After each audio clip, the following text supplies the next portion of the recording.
أخطر 5 آيات في القرآن الكريم من منظوري الشخصي. إذا أنت بتمر بالآيات دي ومستوقفتك، أنا أنصحك إنه أنت تراجع نفسك. في واحد ممكن يقول لي أنت تصل لشنو يا خالد؟ أنا بخوف فيك من الآخر.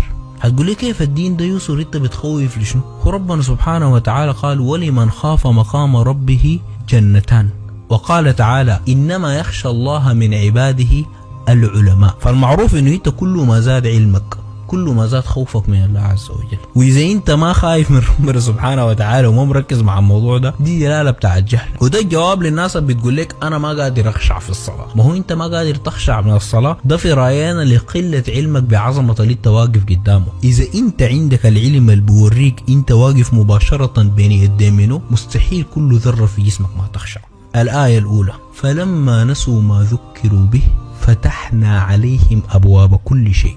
الآية دي بيقول لك لما بعدوا من ربنا ونسوا ربنا سبحانه وتعالى، ربنا سبحانه وتعالى فتح لهم الدنيا دي بمصراعيها، أي حاجة دارينا بياخدوها، حتى إذا فرحوا بما أوتوا أخذناهم بغتة. فدي رد على الناس اللي بيقول لهم إنه إحنا جانا بلاء بذنوبنا. يقول لك كيف في ناس عايشين في ذنوب الله ما اداهم أي حاجة؟ أحذر تقول الكلام ده عشان ما تبقى من أهل الآية دي. الآية رقم 2 من كان يريد الحياة الدنيا وزينتها نوفي إليهم أعمالهم فيها وهم فيها لا يبخسون أولئك الذين ليس لهم في الآخرة إلا النار.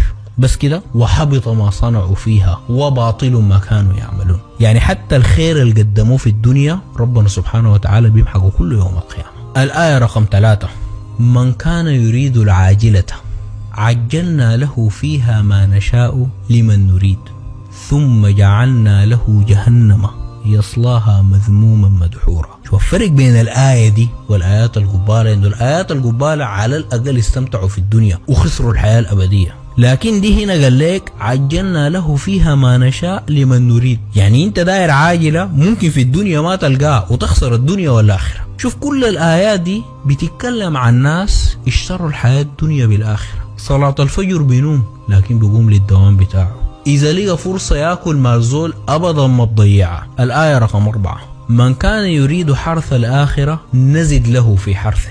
صمت 2 وخميس حافظت عليهم بنوفقك لقيام ليل، حافظت على الصدقة بنوفقك لعمرة ولا حج. ومن كان يريد حرث الدنيا نؤته منها وما له في الآخرة من نصيب. الآية الأخيرة إن الذين لا يرجون لقاءنا ورضوا بالحياة الدنيا واطمأنوا بها، زول سفريات قروش عربات استمتع بالدنيا لدرجة انه بقى ما داري يلاقي ربنا سبحانه وتعالى. والذين هم عن آياتنا غافلون. يا ود حلال تعال صلي، أنا عارف نفسي بعمل في شنو.